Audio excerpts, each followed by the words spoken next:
everybody. Bill Sparks from Gilead Ministries, and I'm spending some time with some friends today, and very, very thankful to have Steve and Tisdale with me, and been friends for a while. They volunteer with Gilead in addition to being clients, and we're just thankful that they were able to take the time to be together with us. And so we're going to talk a little bit about Ann's story and give you some updates and things of that nature. Many of you ask about Ann and how she's doing, and so we wanted to bring her back on and do another video. So here we are, and going to start off with just real quick, talk about the very first time, what's going on, and your diagnosis. I had problems for a while. My tongue, I couldn't eat, and I couldn't talk. And I just thought it was my tooth. And so I told Steve when we were in there, I said, I'm dying. We have to do something. And we went there, and they didn't diagnose me. They didn't, the whole floor of my mouth was gone. And they just said I had gingivitis. So they pulled all my teeth. Periodontal disease. Yeah. And so they pulled all my teeth and saved me some dentures. Took that thing down my mouth, and my mouth, oh my gosh, it was the worst thing. But saved me some dentures, gave the dentures sitting on my way, and I kept having problems. It just wasn't. So we went to Dr. Weiland and Copeland. Yeah, Dr. Weiland and Copeland, and he was going to do something that he took me out. And when I was out, he did a biopsy. And then that's when we found out that I had cancer. That I pretty much knew in my mind that that's what it was. Yeah. So then the process began, and so what are some of the things that you went through in the front side with your diagnosis? First, I had surgery to remove the cancer, and then I had chemo and radiation, and the radiation caused the bar in my lungs to come out. So I had to have reconstructive surgery, and then I thought that was it. Then I had 37 radiation and 5 chemo treatments. That was bad. Yeah. So then that all happens, and we've talked a little bit about then the dynamic between the two of you that's going on as well. So when do you want to address that? What's going on as far as the marriage is concerned, and how does cancer affect it? Well, when we left St. Vincent, they have like a patient navigator, and Karen Burnell was ours, and we've mentioned that before. She was she didn't have wings, but she was an angel, that's for sure. Fantastic. And they went over some of the things for medication, also the dynamics of the family. Most families, marriages don't survive major cancer scares.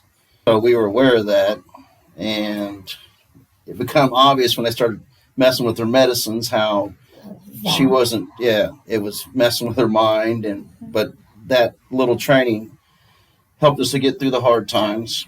And what I say this all the time, but most people statistics say, but me and Ann grew closer in that time.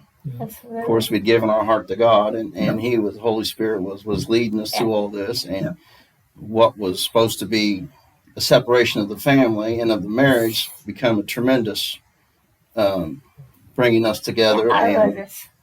Pretty much before cancer, we just did a little family, Liz and I didn't have anything to do with God. And I really, I don't know how to explain it. I wasn't like most people when they get sick, they automatically feel God. I didn't do that. I just thought, well, it's more like He came to me. And I knew He helped me through every single thing. And He said, signs. Angels. Angels, I saw angels. People think we're crazy, but we... Nope. No, they said to me, I said, what do you want? I really did. And they said, I'm not here to hurt you, I'm here to help you. I said, okay. And he came home, I did cupcakes. When I left to go to church, she was laying on the couch in excruciating pain. Mm-hmm. She would rock back and forth in pain all the time. And I come home and there she just like eating cupcakes. And the amazing thing was that she had been texting me, telling me how bad she hurt. So I went up front and had a couple of the ministers pray for me. I stood in her stead. Yeah. At the same time they were praying for me, that's when she had her encounter. Because I doubted at first, but I was so desperate to have her back and well that I was willing to go outside my own thought process and allow God and the Holy Spirit to move in the supernatural, and we've been doing it ever since, and He's been showing up every time. Absolutely, every single time. Yep. And we're close, and we didn't have a good relationship with our kids beforehand. I mean, they did their own thing, they loved us and we loved them, but we didn't have a relationship. And now we do. Yeah. It's nice. Isn't that? Yeah. So God used this event to touch your family in so many different ways. And obviously the most important part is to really put faith as the core. That, I mean, it could have gone the other way. I could have blamed God and said, no. Yeah. That's something she never did. She never blamed God. So I always said at the end of our rope, we've always found a miracle. Yeah. And we had nowhere else to turn. Yep. That's when God showed up. We finally laid it down within not our power, but and that's when you find miracles, is when you've done all you can do and just open up and say. Yeah. So, how many years now has it been since you were first diagnosed? 10. 10 years. Almost 11. Wow, going on 11th year. When was I diagnosed? August? 2010. Yep. Wow. Yeah. Wow, that's so cool. Yeah. Yep, that's cool. And you were not supposed to really get through this. No, one of the things. I wasn't supposed to talk or eat or Right. anything. Yep. Yep. And obviously, we're talking to you today. And I eat. I said lots of good stuff I could eat. I think we've learned everybody has a story. Yeah. Yeah. You don't know, Yeah. And then, I'm very.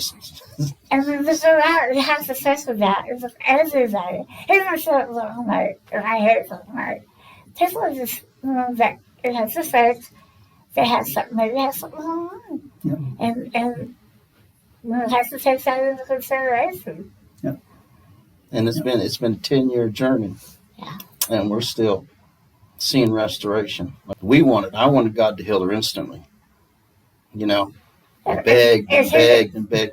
But if he'd have done it that way, it was a process it had that got to us to where we're at. Sometimes you have to go through process in order to reach to where He wants to take you. It has to be a process, absolutely. Working in your And life. every radiation treatment, every chemo treatment, I kept that in my mind. I have to do this. This is what I have to do. And that really helped. And we've said this before in interviews before. Cancer is a physical illness, but it's also a very, very mental thing too. Yes. What happened to us just recently, it messes with your mind a lot. Yeah.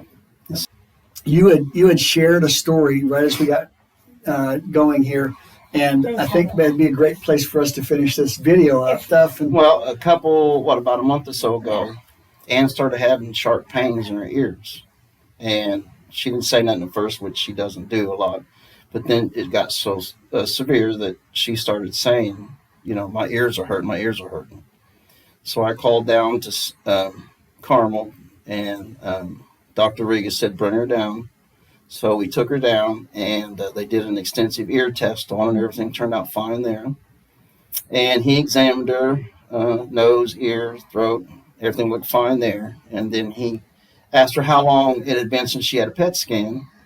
And it's been about 3 or 4 years. And she didn't want to do one, but we had agreed that if he asked for one, she would do one. So he asked for one. So we scheduled it. So she went and had her PET scan. And when we left, Dr. Reese had told us that if he saw something that concerned him, he would call us and reschedule for a return visit. And if we didn't hear from him, everything was fine. Just go about your business. So she had her scan Friday. Well, Monday, he calls. So Ann's heart sinks. My heart sinks, thinking that, something's wrong, because that's what he told us. I missed the call. Yeah. And it took about 45 minutes for him to call me back to that whole time. Yeah, in that 45 minutes, old Satan come knocking, didn't he? I thought, and my thought process was, I can either yield to this, or I can hang on to my God and His promises, and that's what I did. I actually just said, okay, I live it, whatever happens. And he had forgotten what he said. He just wanted to call. We had built a pretty good relationship with him, so he wanted to call personally and tell her everything was fine and was great, and it was everything was good. So yeah, But 45 minutes, the old adversary came and wanted to try to make you believe that something was wrong, and that's a just little it. bit. And that's one of the reasons why I think that story is a great place to finish. Those 45 minutes was a roller coaster. Yeah. Absolutely. I mean, it was a roller coaster. And people who have been through everything you've been through and seen everything you've seen still can find times when the roller coaster happens. Yeah. You only had one option. You had already said, God, I'm yours. Yeah. And so that was the option you had. And then, like Stephen said, don't give in to fear. As best, I mean, just we know God is in this and He's going to take care of this. And so don't give in to fear. But it's hard not to. Yes. It's hard not to. And I want you to hear that message, because some of you might be listening to this video and you're going, oh my goodness, but I'm not, no, sometimes for whatever reason, God brings different situations to pass. It does. Again, to remind you are in His hands. So maybe that He's calling you for transition from this place to a greater place, which we're all going to someday. Yes. That's the reason why their faith is so important. It's not just to get them through this moment, but to know that if this moment finishes, whatever that looks like, Right. that we're all going to be in heaven together. And I'll tell you that no matter what happens, we're going to be fine. Yeah. And that's why I said to myself yesterday, whatever happens. It's not easy. We're human, and, Yep. and even after 10 years, just that one missed phone call sent you in a tailspin. The Sent us thing to, is, He knows we're human, But so we- He yeah. knows. but you reach down and say, "No, I know, I know what God's done." Yep. Well, I've really enjoyed having you guys together. But I just want to thank you guys again for sharing your story. I want to thank you for your patience with me over the times that we've had a chance to work together. You guys have been so gracious to me, and I am so thankful for the two of you. You have encouraged my faith. So this is Bill Sparks from Gilead Ministries. Thank you so much for stopping by and visiting and getting time to listen to Steve and Ann's story, and specifically Ann's journey with cancer. So y'all take care now. Bye-bye.